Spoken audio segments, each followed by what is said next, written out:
Well, there was a couple of days off on the HB-1B project, but I'm back to the results of session 6 when I smoked the good radio.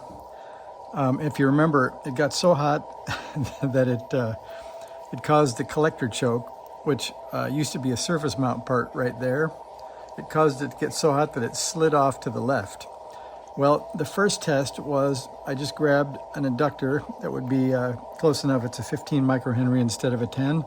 And I stuck it where the surface mount part used to be. And I powered up, and immediately smoke came out of out of that inductor because apparently the output transistor is shorted. So I wanted to show you what I have before I change it so you guys can see what's up.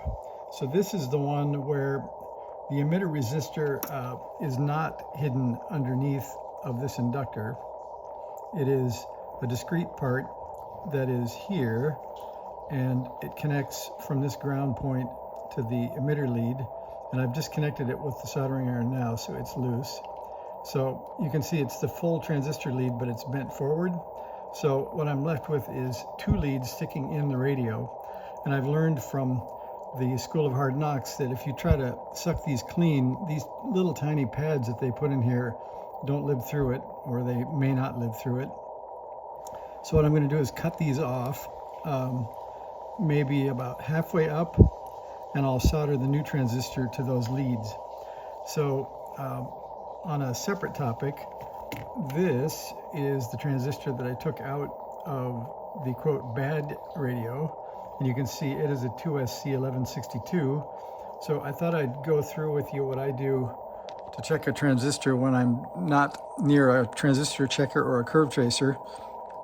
So first of all, here's a nice diagram of this transistor. So they go emitter, collector, base. And that means that there should be a PN junction between the base and emitter and another between the base and collector. So if you put your probe on the base, you should be able to check a diode between base and collector, and then base and emitter. So let's try that. So emitter, collector, base, that's the last lead. We're going to use the trusty Klein tonight. So we go to, let's see, ohms, auto ohms, and diode. And then, so now we should find a junction between both emitter and base and collector and base. So we'll try emitter first.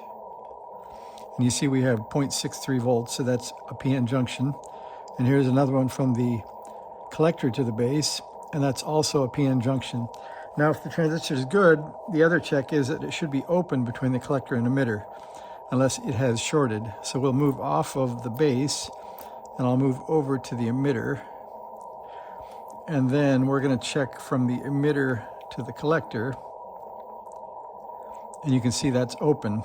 And then for added measure, you can check the reverse method from the center lead, which is the collector, back to the emitter again, and you can see that's also open. So this is in all likelihood a good transistor.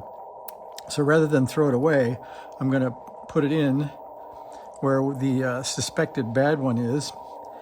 And as soon as I pull that out, I'll check it and see if it passes my same test. If it doesn't, then I know I made the right choice.